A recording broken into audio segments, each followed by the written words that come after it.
Hello, I'm Sensei Alex Kakio. Thanks for joining me this evening for Dharma Sunday. The title of today's talk is Buddhist Reflections on the Metaverse. Before we get into that, please subscribe and hit the notification bell. That way you'll be notified when I post talks in the future. If you wouldn't mind hitting the like button, that'd be great too. So the big topic this week on the interwebs is the Metaverse. Facebook founder Mark Zuckerberg recently announced that Facebook is changing its name from Facebook to Meta.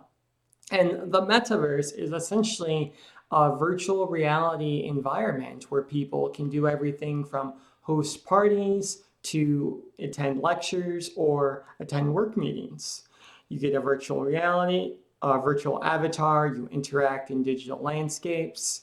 It's like Fortnite, but even more real. And of course, this begs the question, how should we respond? Should we respond to this? What's the impact this is going to have on our lives, not only as Buddhists, but also as regular human beings? And that's what I want to explore today. But before we get into that, I'll read you some of this article. It comes from time.com. It was written by Peter Allen Clark, and the article of the title is "The Metaverse Has Already Arrived." Here's what that actually means. So let's get into it. When Kathy Hackle's son wanted to throw a party for his 9th birthday, he didn't ask for favors for his friends or themed decorations. Instead, he asked if they could hold the celebration on Roblox, on the digital platform which allows users to play and create a multitude of games. Hackle's son and his friends would attend the party as their virtual avatars. They hung out and played, and they went to other different games together, she says. Just because it happens in a virtual space doesn't make it less real. It's very real to my son. The futility of throwing an outdoor pandemic-friendly event in January wasn't the only reason Hackle's son lobbied for a digital event. Roblox might be unknown to many over the age of, say, 25, but the 13-year-old platform is booming. Available on most desktop and mobile platforms, it is simultaneously a venue for free games, a creation engine that allows users to generate new activities of their own, and a marketplace to sell those experiences, as well as side products like outfits for a personalized avatar. It's also part of the Metaverse. Once a niche concept beloved of tech enthusiasts, the idea of a centralized virtual world, a place parallel to the physical world, has careened into the mainstream landscape. This year, as epitomized by Facebook's decision in October to rebrand as Meta, millions of people are spending hours a day in virtual social spaces like Roblox and Fortnite.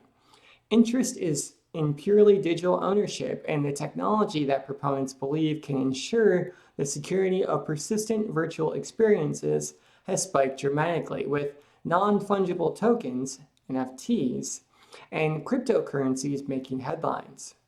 Virtual productivity platforms are growing too, with Facebook and Microsoft announcing new ways to collaborate online. Nike is even, analysts say, preparing to sell virtual sneakers. Hybrid offices, video-based education, and online social communities are just a few of the ways in which more of our lives, for better or worse, is spent in digital spaces. So I'll end there in the interest of time, but if you'd like to read the article, again, it's at www.time.com,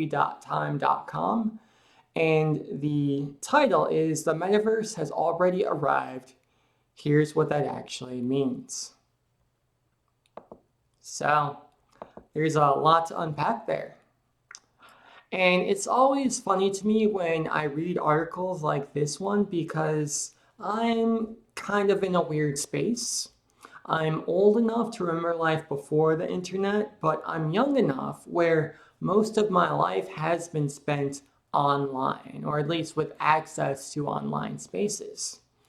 So in the 90s, I remember people joking that the internet will never catch on. Why would people sit at their computers all day when they can listen to music on the radio and watch shows on TV and see movies on VCRs? if people even remember what VCRs are. In the 2000s, the internet was more of a mainstay, but you primarily used it to research things for school.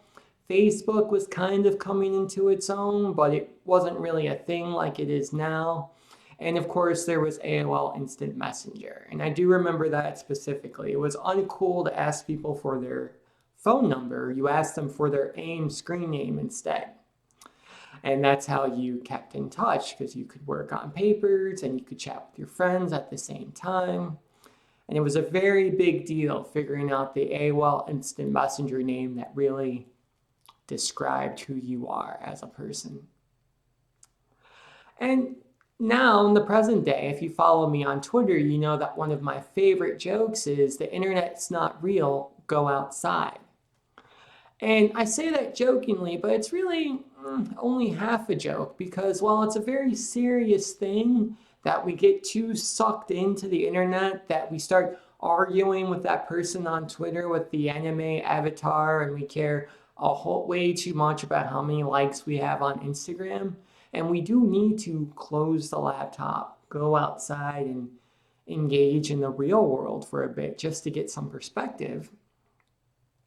The fact is, from the Buddhist perspective, the real world isn't that much more real than the digital one. In fact, as Buddhists, we believe that all of this is an illusion.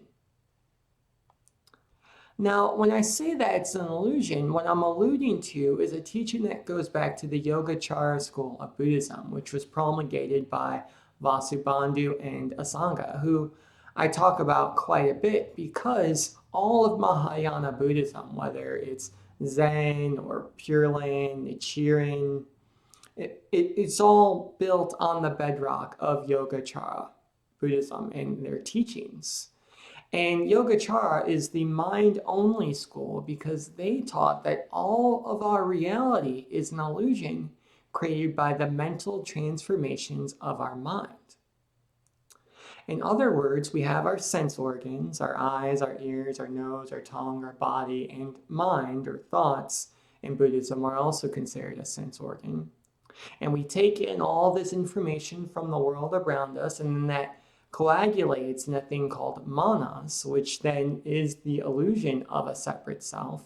And what happens is we feel like we're here and the world is out there, and we're experiencing this thing that's separate from us. So there's a subject-object duality. And this creates problems, because if we think we're separate from the world around us, that creates existential angst, that creates feelings of loneliness, and frankly, it just disconnects any feelings of compassion or empathy we might have for the world around us.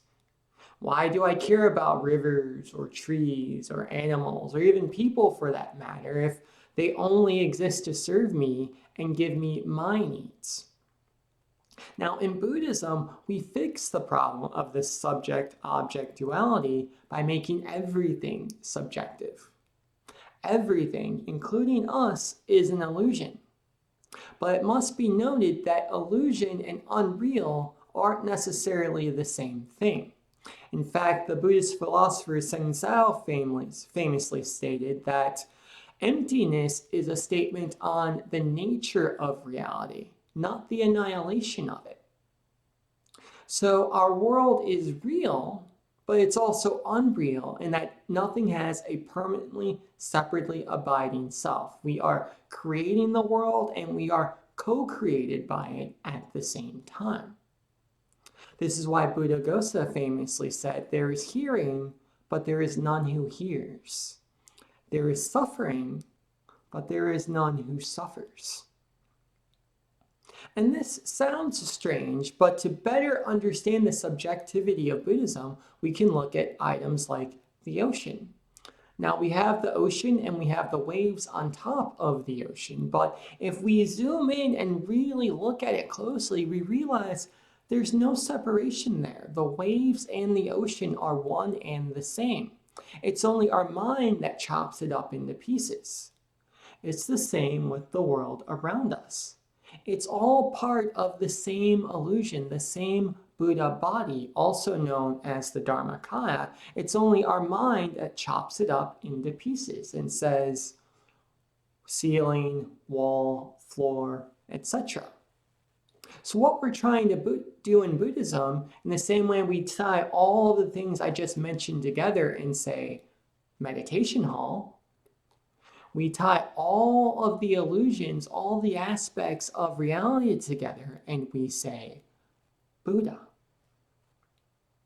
So there is no world out there, no world in here, there's just the world. And this is how we end suffering, because if we realize that we are all part of the same Buddha body, then we care for the world around us in the same way that we care for our own hands. And from this wisdom, compassion develops. From this compassion, mercy develops. And thus we end suffering, not just for ourselves, but for all sentient beings. Now that said, just because everything in the world is an illusion, that doesn't mean that all illusions are the same. Some of them cause suffering, some of them end suffering, some of them are wholesome, some of them are unwholesome, which is why Vasubandhu, in his 30 verses, very famously cut the world up into, you guessed it, wholesome and unwholesome dharmas. And all of the liturgies of Mahayana Buddhism were created by these geniuses of Japan, of Korea, of China, etc., taking these wholesome dharmas and putting them into liturgies, into religious doctrine to help us move towards enlightenment. Now that said, if we know intellectually that the entire world is an illusion, why do we still engage in practices that are harmful? Because our sense pleasures are addicting. We like feeling separate from the world around us, even though it causes us harm. More than that, different illusions have more power over us than others. So if I tell you that your thoughts are an illusion, for example, you might push back a little bit, but most people understand that what they're thinking in their head isn't the whole story. If I tell you the floor is an illusion, that's a little different. If I tell you your body is an illusion, that's even more different. Why? Well, according to Asanga, the reason some illusions are harder to let go than others is based on the level of support they get from our sense organs. Our thoughts are only supported by our mind, so that's 1 out of 6 sense organs. So some support, but not a whole lot. If, however, I say our physical body is an illusion, well, we see it, we taste it, we touch it, we smell it, we hear it, we think it. Our body is supported by all 6 sense organs, so it's very difficult for us to let go of the illusion of a physical self. Which is why Buddha, in his wisdom and compassion, said, don't try to let go of the body, rather use it skillfully to end suffering for ourselves and others. So based on the level of support illusions get from our sense organs, that depends how easy or how hard it is to let go of them. So what does this have to do with the metaverse? Well, the reason the internet was so easy for people to laugh at back in the 90s is because it wasn't that supported by our sense organs. Yeah, you could see it, you could kind of hear stuff on it, but the sound quality wasn't very good. So yeah, the internet existed, but it was very easy to step away from it. But as the visuals get better, as the sound quality gets better, as we get more integrated into the technology, we put the Oculus on and now we can't see anything except what's on the screen. The illusion of the digital world becomes more supported. It becomes more real to us. And increasingly, we'll be unable to tell the difference between the digital world and the analog one. More than that, the impact that the digital world has on our physical self will only increase. I'm reminded of a scene from The Matrix where Neo is fighting Morpheus in the construct and he gets beat up and he comes out and he's bleeding. And Morpheus tells him, well, it's because The mind thinks it's real, so the body responds. And this is when he finds out if you die in the Matrix, you die in real life. Now, I haven't heard anyone say anything like that being true of the metaverse. I don't want to start rumors, but that's the direction we're heading in, right? That as the digital illusion becomes more supported, our ability to step away from it becomes more difficult. So what do we do? How do we respond? Well, first off, we have to understand that the reason the internet is such a dumpster fire is because people, one, get way too involved with it. They take it way too seriously, but at the same time, they're devoid of any real world consequences. In other words, it's very easy to be a troll on the internet because you're anonymous and people say things that they would never say to people face to face. That natural buffer is gone. And that'll be even more true in the metaverse. Now, that said, it's not all doom and gloom. I think overall the technology will be great. In the same way that we can now listen to Dharma talks anytime we want, that we can interact with our favorite spiritual teachers online if we aren't unable to do so in person. I can't wait to see how that technology is used in the metaverse. I see temples being built. I see people chanting and meditating together, just like we do now in the analog world. I think there's a real possibility of great things coming from this, but we have to use it carefully. We have to remember to behave in the digital world in the same way we behave in the analog one. So how do we do this as Buddhists? Well, first off, we just hold on more tightly to the Dharma. We remember our Buddhist training, right speech, right action, right livelihood. These tenets of the Noble Eightfold Path are important in the analog world. They're important on the internet. They're going to be even more important in the metaverse. We're going to have to learn to do the right thing just because it's right. Not because there's any law or dictum saying that we have to, because my thought process is that if it's all virtual, there's not going to be a ton of regulation around it. It will be the wild, wild west. So it'll be on us as Dharma practitioners to set an example for other people on how to behave.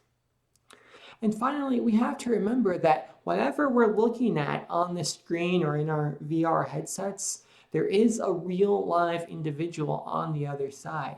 And that individual is Buddha, just like we are. And as a result, they are worthy of wisdom, of compassion, and of mercy, just like we are.